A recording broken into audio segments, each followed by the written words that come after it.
dégguma dara de na asamaan yëngatu na aras yëngatu na kursi yu yëngatu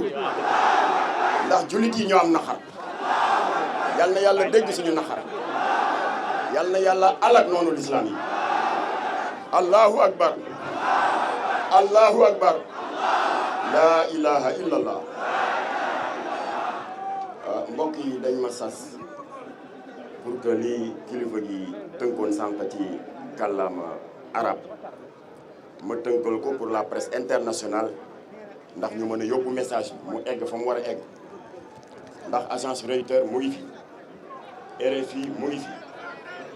Al Jazeera mu ngi fi la presse gazaoui mu ngi fi kon am naa yaakaar ne votre cri du cœur sera entendu à travers le monde. Allahu Akbar. Allahu Akbar. Conformément aux paroles d'Allah, le Très-Haut, qui dit exactement ceci.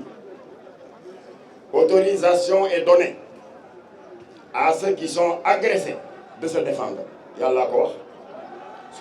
Suratul Al-Hajj, verset 39. Donc qu'on cesse de traiter le Hamas d'organisation terroriste. Les Palestiniens sont en position de légitime défense. Par devoir de soutien à nos frères opprimés de Palestine, nous les signataires de cette déclaration, c'est-à-dire l'Alliance nationale pour la cause palestinienne, nous émettons la déclaration suivante. Depuis plus de 10 jours, l'armée sioniste, dirigée par le criminel Premier ministre Netanyahou, avec le soutien inconditionnel des États-Unis et des pays occidentaux, mène une guerre vicieuse et sale sur la terre bénie de Palestine et dans la bande de Gaza en particulier. À ce jour, d'après la presse internationale, 231 personnes l'ont payé de leur vie, dont 65 enfants, et qui n'ont eu que le tort de défendre leur droit légitime de jouir et de bénéficier de la terre de leurs ancêtres. Ce qui se passe aujourd'hui en Palestine n'est que la face visible d'une guerre féroce et dévastatrice menée contre la Oumma islamique, avec comme objectif à terme la destruction des lieux saints de l'islam, en particulier le 3e lieu saint de l'islam, Masjid al-Aqsa, qui, avec la mosquée de la Mecque, Masjid al-Haram, et le 2e lieu saint de l'islam, Masjid al-Nabawi, où repose Sayyidina Mohammed sallallahu alayhi wa sallam. Alors ces 3 sites religieux sacrés empêchent Netanyahou de dormir, mais il n'y peut rien, parce que Seigneur Borom a déjà posé les garanties dans Suratul Isra, le voyage nocturne. Les médias internationaux tentent de faire croire aux musulmans que ce conflit qui est en cours depuis 73 ans en Palestine est un simple différend foncier. Toutefois, la vérité constante que nous devons comprendre est qu'il s'agit d'une extension des croisades dans le but d'effacer l'islam, de rayer l'islam de la carte du monde. Nous devons donc considérer ce qui se passe comme une question de foi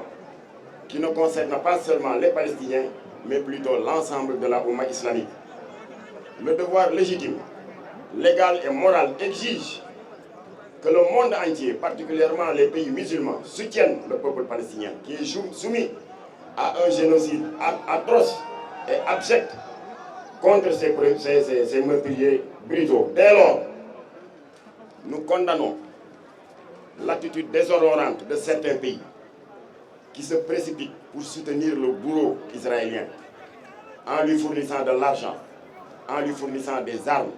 et en lui apportant un soutien politique dans les rencontres internationales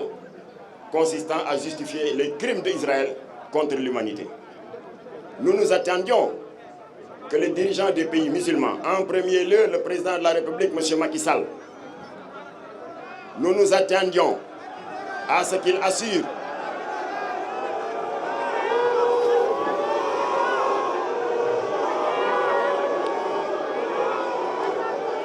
xaar leen ba xam fi may daaneel ak sama kàddu xaar leen ba xam fi may daaneel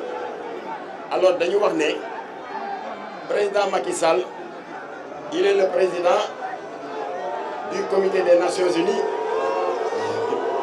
waa kon du ma ko tudd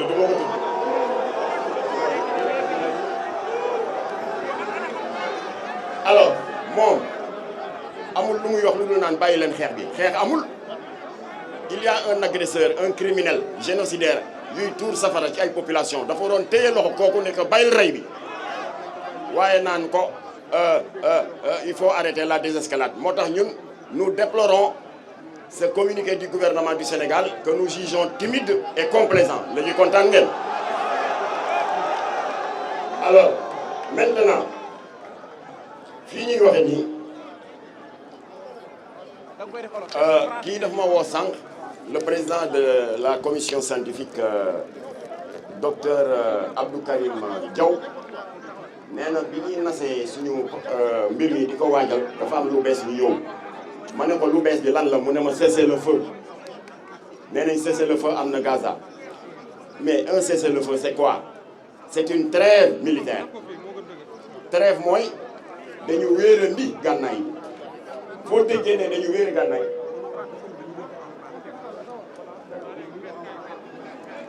wéerandi gànnaay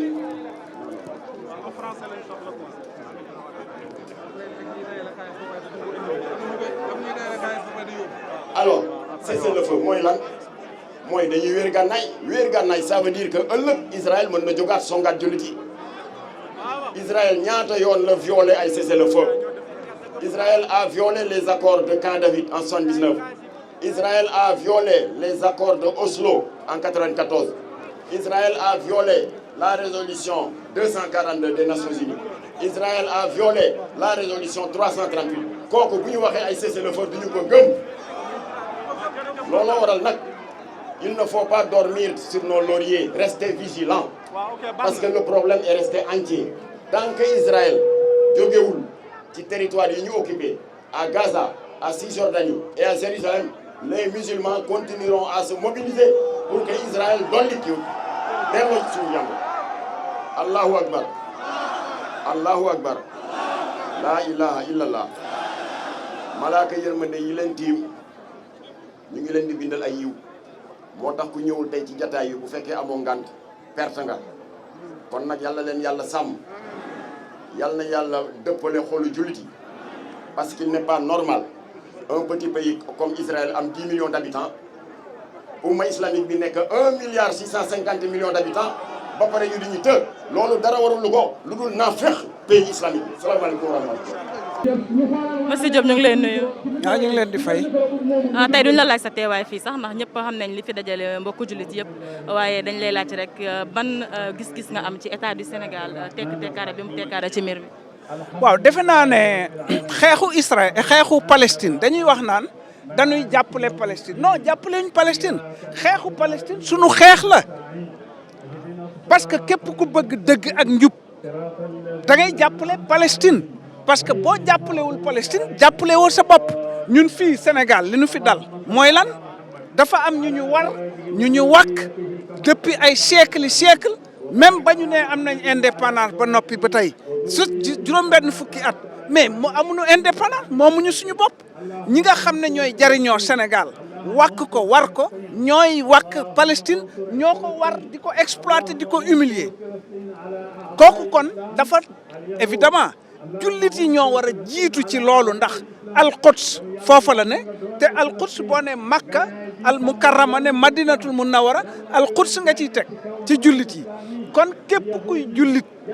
te sax jullit di dëgg ci yow war ngaa seet nooy fexee ba li dal Palestine wàcc ko parce que li dal Palestine dalul Palestine rek umma islamique yëpp la dal waaye nag mbir mi yamul rek ci jullit yi déedéet képp ku dul jullit itam parce que même boo demee ci alquran dañu naan ahlul kitab chrétien juif musulman ahlul kitab mais même boo dépassé loolu am na ñoo xam ne bëgguñu lu jubati bëgguñu lu àndul ak dëgg moo tax am na ay juif yoo xam ne tey ñu ngi jàppale Palestine kon nag Sénégal loolu moo war a nekk taxawaay bi kontaan naa trop maa ngi gërëm ñi nga xam ne ñoo def manifestation bi mais gouvernement wu Sénégal dafa am place ak rôle boo xam ne ci Nations Unies dañ ko koo dénk maanaam peuple palestinien dafa am foofu comité pour le respect des droits inaliénables du peuple palestinien ci Nations Unies Sénégal moo koy présider bañ ko taxawalee ba tey kon su Macky Sall taxawee nii mu taxawee dañu cee war a am gàcce dañ cee war a am kersa dañ ko war a ñaawlu ba noppi nag dañu ko war a imposer mu taxaw ni Sénégal war a taxawee ci situation ni ñu ko koy imposer nag mooy nii ñu def tey ñu def ko te bañ koo yemale ci tey continuer ko. maa ngi leen di gërëm ñu bëri ñu ngi ñaawlu réewu jullit yi seen ñàkk taxawaay ñi gis ne ñenn ñi di gis ne sax ay problème. non bu ñu ne réewi jullit yi nañu wax ñi jiite réewi jullit yi loolooy différence bi. merci beaucoup. ku ne xam na ne Sénégal peuple sénégalais bi mi ngi jàppale Palestine bu ñu wax réewi jullit yi bu ñu wax jullit yi nañuy wax ñi jiite réewi jullit yi.